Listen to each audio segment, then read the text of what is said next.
reason why there was added overtime. I think I also demonstrated, and we can look back on the tapes or in the minutes, that the overtime has been consistently going down. And obviously that's a focus for myself as well as other department heads, and we want to limit it as much as possible. Another thing you have to remember is that we have a lot of longevity in our staff. With longevity comes more vacation time. And so, you know, you have to insulate yourself for that. But again, we're looking at constant strategies, Damon, to try to decrease the amount of overtime, because I know it's a concern. I just don't understand, if you have a certain amount of vacation time, why, and there's probably always one person out for one reason or another, to have kind of like a floating part-timer, or bring on a couple of those to kind of fill in the gaps. Well, that's a per diem, right? We do have per diems. But the issue is that per diems work if they want to work. They don't work, and they choose the days that they're wanting to work, versus coming in as a part-time person or a full-time person, because there are a lot of implications with that. As we look at the strategies, Damon, we may suggest to the commissioners that we would like to, in an attempt to decrease the overtime, to augment the staffing. But I also bring forward that when I first came here, there was an awful lot of agency staff being used. That was my focus, to try to decrease the agency staff number. And the commissioners, I worked with the commissioners, and they had said when I first arrived that it was very, very important if there was time extra time that we needed, and we couldn't, fill it with our per diem staff or what have you, that we would certainly want to look to our staff if there was overtime versus agency, and I certainly supported that, and I believe we're all in agreement on that. So again, this is a work in progress, and I'm sincerely looking at the overtime, but again, this all takes some time to do, and I wish I had a magic answer, but I am very concerned about the move and the transition into the new building. And I need to show the state that we have educated to the best of our ability, that the staff feels comfortable with all of the units, as well as our emergency preparedness plans, and the residents feel comfortable as they move into the new building. And I would like to say that Sandy has done an excellent job in reducing the cost of that that huge amount of money we were spending for agency fees over the last 2 years. Well, thank you, but I acknowledge there's work to be done, and we're still looking at that. I think they're trying hard. I think just recently, the process is that they call me when they have to go to agency people. And the first question I asked, was it offered to our present staff? And in fact, they have problems in getting temporary people that are on the list. They'll call them all, and they may not be available to take on that shift. So. And I know that in discussion, excuse me, and I also know in discussions with the county delegation, there are some misconceptions in regard to attracting someone, pulling someone off the street for a moment in time. And to effectively care for the residents that we have in our staff, continuity is the utmost important. So basically the issue is, and I applaud everyone for all of their suggestions in trying to help. And overtime in the healthcare industry has always been an issue. But again, we want to provide for that continuity of care. Do you recall what the agency staff number or the overtime staff number was 2 years ago? 500,000. Yeah, close to 500. It's now at 20,000. No, 20. Agency staff. Agency staff went from 500,000 to 20,000. Well, that's what we budgeted for. And you don't want the overtime? I don't have that on. But it went down. It went down as well. Okay. And I'd be very happy to, or I think you can get those figures from downstairs. Okay. Anything else? Anybody else, questions? Yes, sir.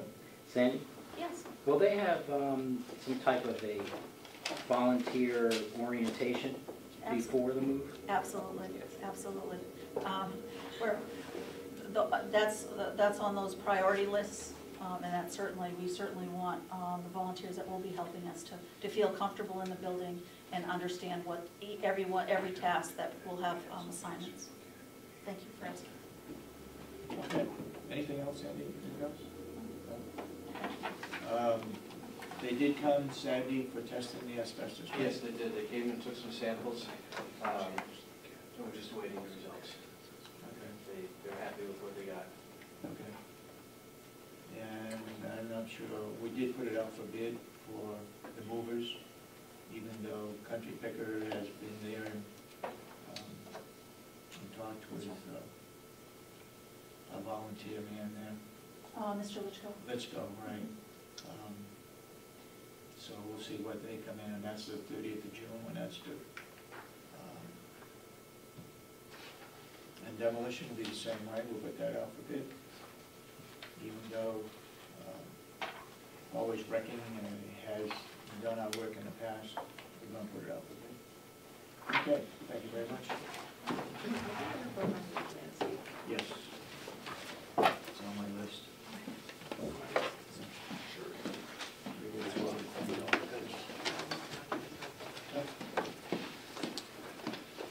Chris, do you have anything for us that's public? The only thing I thought I was gonna be talking about was salary to Captain Myers, and that has been public, so. Yeah, true. You want to talk about it? Yeah, I Okay, can, all right. I'm not sure what the specific request is, because we've been talking about this since, well, several months. Yep. So if you had some specific directive, I was gonna go back and then reply to that specifically. Okay. But just to give you a rehash of where we're at with that. Effective 1 April, Captain Myers was transitioned to a salary position. His annual pay is $80,000. There are no additional pays. He is not eligible to work contractor details.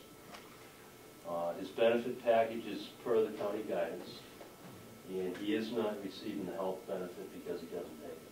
Right. The captain has two core responsibilities. He's my executive office, for the office, he's the executive officer, and he's a systems administrator. The two are combined pursuant to his particular skill sets. His position will not be transferred to another person, meaning if he has to leave or he reaches end of service, you know, the new person coming in there isn't going to get the same package that he has. Right. His unique skill sets reflects the minimum performance standards that I've set up. As the executive officer, which is, you know, typically all the operational things, and then the systems administrator, which is an additional duty that we put in the job description for. For the purposes of simplicity, his pay for the position of executive officer is $65,000. That's what he was getting. Yeah, that's what he was getting last year. I thought it was 60. I thought it was 60. 60? Oh, okay. That was 60, the yeah. numbers that we've always heard. Yeah. All right, maybe 60,000. I may be in error on that. Last year, you worked 337 hours overtime during 2010. In both jobs? No, just under the job, no, just as his duties as a captain.